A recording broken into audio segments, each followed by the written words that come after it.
Part 1. You will hear a telephone conversation between a customer and the receptionist at a courier company. First, you have some time to look at questions 1 to 8.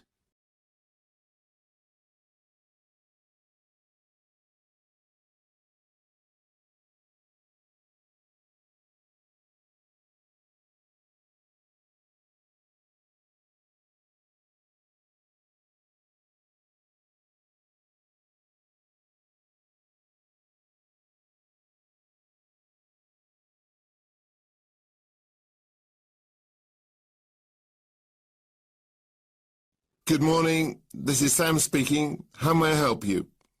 Hi, my name's Marco, and I'm calling to inquire about sending some goods to Canada. No problem. What's your full name, please, Marco? My middle name is Pronto. That's P-R-O-N-T-O. Sorry, Marco, just your surname will be fine. That's all we need for the form. It's Cebriana Tori. That's C-E-B-R-I-A-N-A-T-O-R-I.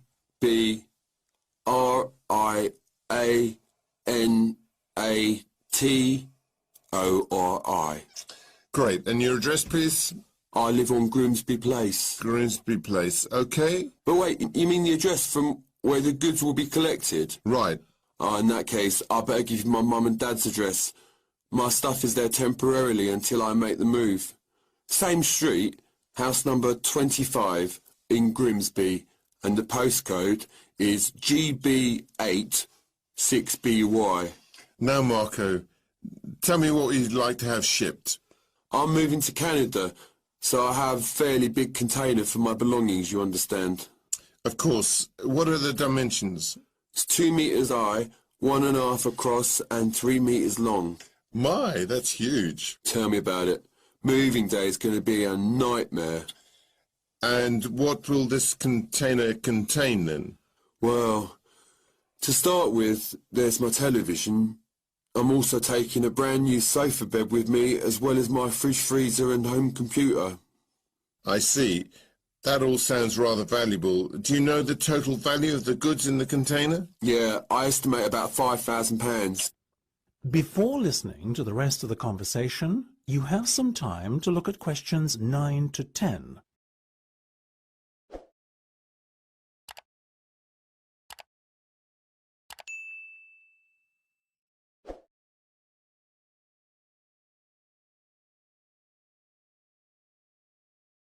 Excellent. Now, shipping to Canada is not by any means cheap these days, so this is going to cost you £500? That would nearly pay for a new TV and sofa. It's a lot of money, isn't it? But as I said, shipping is an expensive business. How do you intend to pay then, Marco? Credit card, okay? Fine. I assume you are the card holder. Actually, it's my sister's account. Mine is a little tight for me at the moment with the expense of the move, so it's either a case of ask sis or ask the parents. Which would you choose? I see what you mean. Okay, I'll take the details in a moment and confirm the collection date. But first, let me just ask you a few questions about your move to Canada. The Canadian government requires all shipping companies to carry out a thorough check before agreeing to ship goods into the country. And part of that check is a personal profile of our customers, you see. So, why are you moving to Canada? My girlfriend's Canadian. I'm going to live with her. And what will be your employment status over there? Well, I'm travelling on a working holiday visa, but I hope to secure a work-sponsored visa shortly after arrival. I see. A holiday visa? No, a working holiday visa. That allows me to stay in the country for 12 months, as opposed to 60 days with a holiday visa. Okay, no. That is the end of part 1. You now have half a minute to check your answers.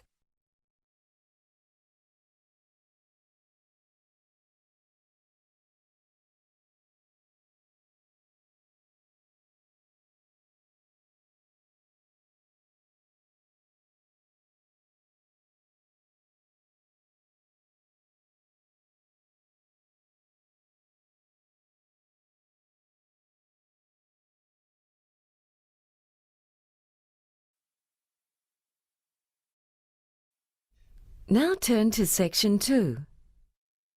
Section 2.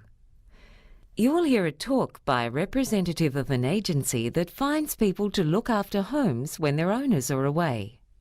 He is talking to a group of homeowners. First, you have some time to look at questions 11 to 20.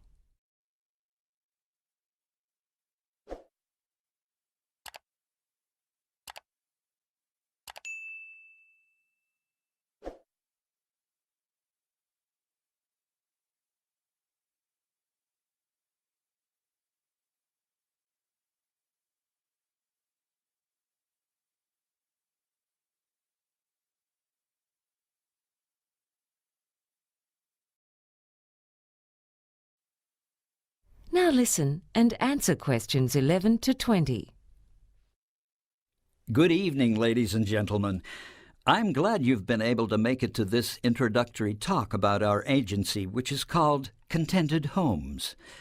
My name's Gary, and I'm going to explain what our business involves. But first, I'd like to tell you something about the background of our agency. We commenced operations back in 1989. And essentially, our job is to find suitable people to live in and look after other people's homes while they're away. The homeowners, people like yourselves, might be away on holidays or temporarily working in another city or country, and they want to be sure that while they're away, their home will be secure, and that when they come back, everything will be in good condition. When we first started out, we conducted most of our business over the phone, but now the bulk of it is done over the Internet. Basically, this is how it works. Homeowners come to us when they need to find reliable, trustworthy people to take good care of their home for a limited period of time. The people who stay in your home and take care of it are called house sitters. The house sitters live at your place for periods of anything between 1 month and 2 years. There are all kinds of reasons why people house sit. Some are couples, others are single. Often they're saving up to buy their own home, or they may be renovating their own home and just need somewhere to stay temporarily, or they might have just moved to your city.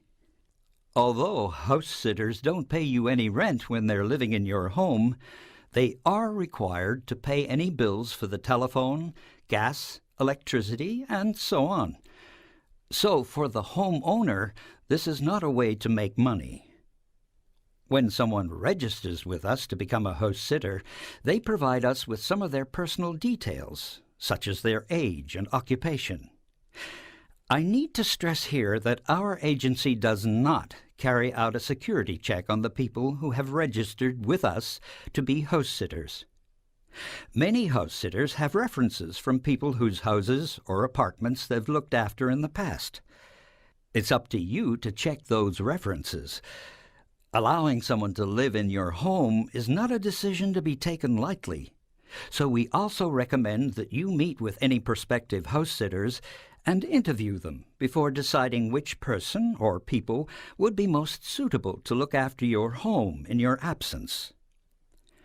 There are similarities between house sitters and tenants, but there are differences as well. House sitters don't have as many rights as people who have a lease on a property. As the homeowner, you can give a spare set of keys to your home to a neighbor, friend, or relative. That person's allowed to drop in on the house sitters without prior notice at any time, within reason, to check that the house is in order, and the house sitters aren't allowed to stop them from entering.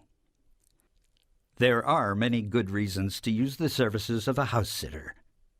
Burglars soon notice when people are away, so theft is much less likely if someone is living in your home. But it's not simply a matter of security. House sitters keep your home clean and tidy. Some of them are even more house-proud than the actual owners. In addition, many people need a house sitter to look after pets and keep the garden in order. Now, I'd like to tell you about the fees we charge. First, you, the homeowners, don't have to pay us anything. When people who want to be house sitters come to us, they have to pay $375 to go into our directory. That's where we get the money to run our service. As I said, we don't check to see that the information supplied by them is correct. It would simply cost us far too much time and money to do that. When you've decided that you want to go ahead and have a house sitter look after your home, we definitely think it's a good idea for you to take out insurance for your home. You'll find that many insurance companies prefer the higher degree of security if someone's living in your home than if it's left empty. Anyway, I hope I've given you a clear idea of our service. And now, I'd be happy to take any questions. That is the end of Section 2. You now have half a minute to check your answers.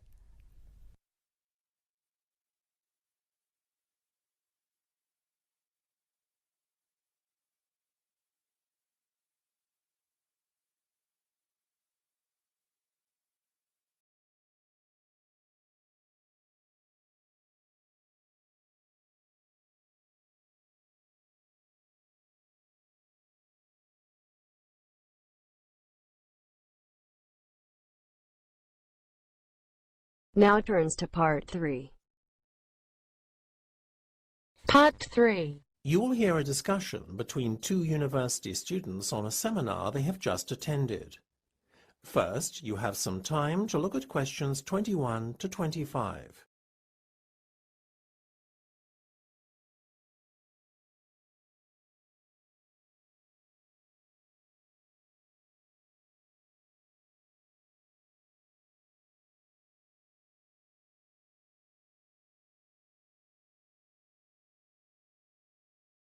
Isn't it ironic that at a seminar on public speaking and presentation skills, we're left so underwhelmed by the oratory skills of the so-called expert up on stage?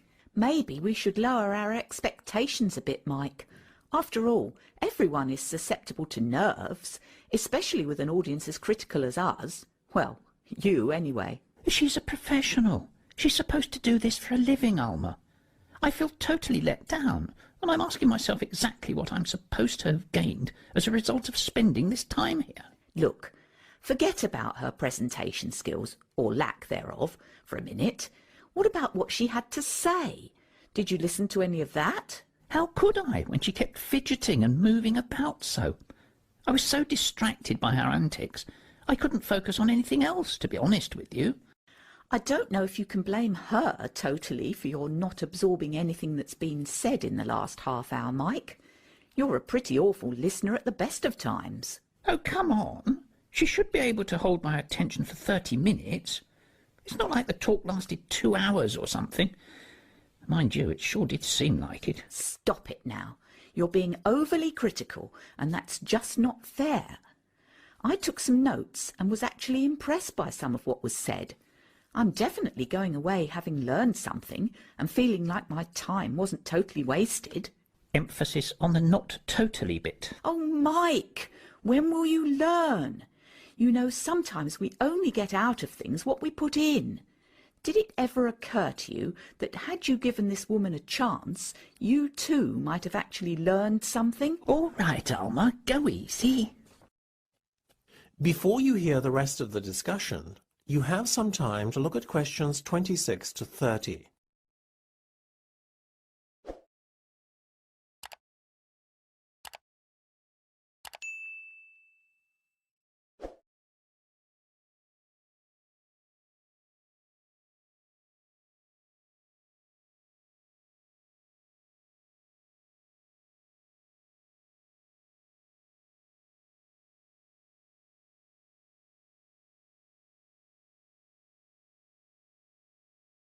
Well, look, we have to fill in this feedback form on her performance now, and I want you to be kind, okay? Yeah.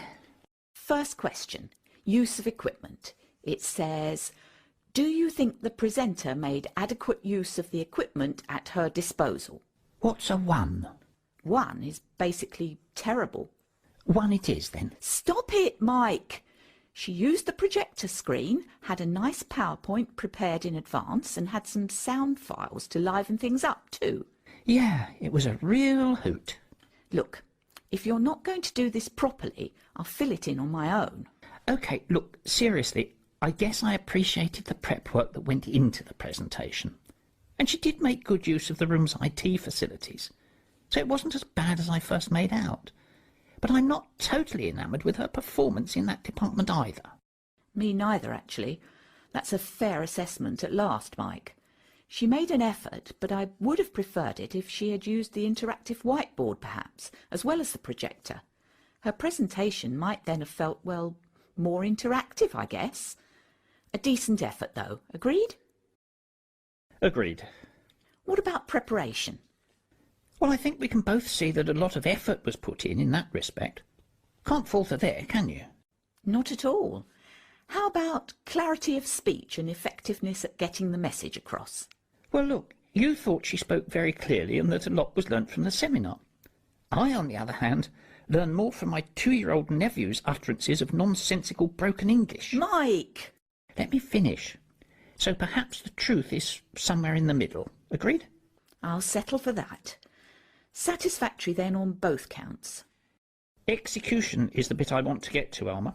Oh, here we go. Was it really that bad? Oh, come on. You have to admit it was pretty boring. Half the theatre had emptied by the time she finished. I can't really argue with you there, Mike. Clearly she failed to engage her audience, which is a big black mark for her execution. For once, Mr. Critical gets his way. Mr. Critical has been very kind to her in his feedback so far, though, wouldn't you say? You're a real saint, Mike. Now, what about the...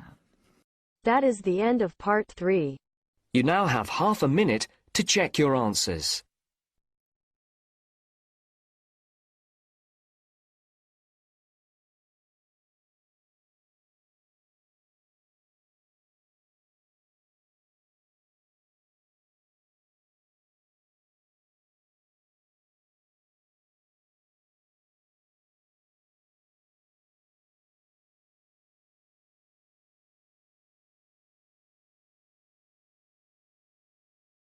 Now turns to part 4. Section 4. Emma Bell is an agricultural scientist. In the following lecture, she describes some of the advantages of the hemp plant. First, you have some time to look at questions 31 to 40.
Now listen and answer questions 31 to 40. When we think of progress, we tend to look to the future. However, the past can also provide inspiration. Today, I'd like to outline some of the many ways in which the hemp plant, a plant that was used very widely until the early 20th century, can benefit both humans and the environment. You may remember that when the use of computers became more widespread, there was much talk of the paperless office. Yet now far more paper is being used than ever before. Most of that paper is made from wood, but it can also be made from hemp. Hemp is a fast-growing annual plant that can be harvested within 4 months of germination, whereas a tree takes 20 years. This means that a hectare of hemp can produce 80 times as much paper as a hectare of trees. In fact, hemp was the main source for paper production until the 20th century, and the paper it makes is of superior quality to that made from wood. Many of the rivers in the vicinity of today's paper mills suffer the effects of pollution from bleach and other chemicals used in the manufacture of paper from wood. In contrast, paper made from hemp does not require bleach. So much clothing these days is made from cotton, yet fabric has been made from hemp for over 7,000 years. The trouble with cotton crops is that they take a heavy toll on the environment and are often dependent on irrigation. Hemp can grow using far less water and does not need as much fertilizer or pesticides. In fact, hemp crops even have a natural resistance to pests. Clothes made from the tough fibre of hemp also last longer than those made from cotton, which is not something that will make clothing manufacturers very happy. But another way in which hemp is the superior material is that it's more effective in blocking out UV rays from the sun, which can cause skin cancer. To top it off, clothing made from hemp is very comfortable to wear. In parts of the world that still don't have electricity, this versatile plant can also be used to light lamps. Back in the days of sailing ships, when hemp was used to make ropes and sails, lamps were often fueled by whale oil, which gave off a much stronger smelling black smoke. The pursuit of that oil was one of the reasons for the existence of the whaling industry, which hunted many species of whale almost to extinction. Closer to our own time, Henry Ford used hemp in the production of his first cars. These days, with panels being made of metal, even a minor accident can lead to costly repairs. Being derived from a plant, hemp panels would be less expensive. Yet perhaps an even more significant consequence would be that instead of old cars being left to rust by the roadside, an abandoned car made from hemp would rot faster. A further advantage in the case of automobiles is the fuel. One of the major causes of global warming is the use of fossil fuels in cars and trucks. Methanol is an alternative to petrol, and it can be extracted from hemp. This fuel is already used by racing cars, and it doesn't produce as much air pollution, thus placing a smaller burden on the air we breathe.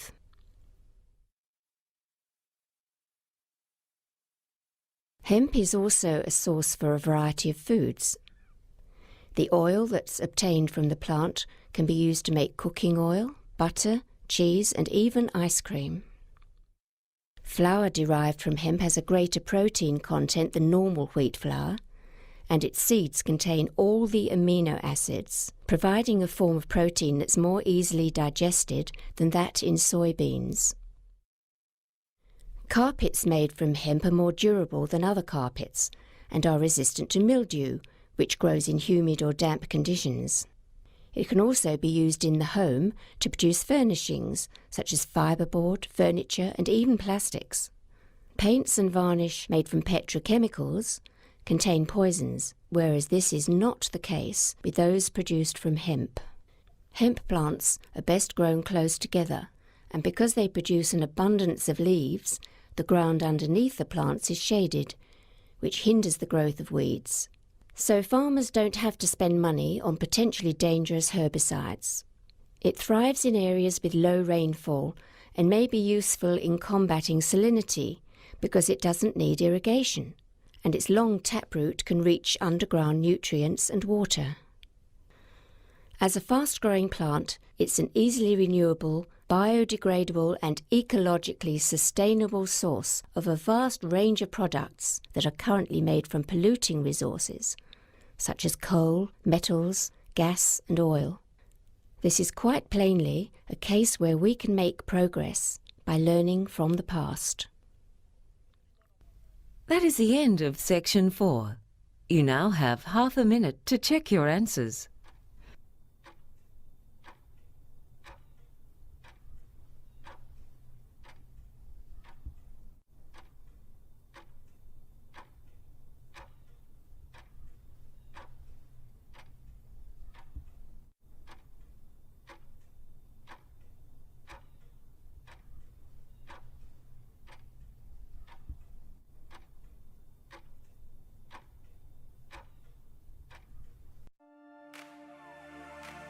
That is the end of the listening test. In the IELTS test, you would now have 10 minutes to transfer your answers to the answer sheet.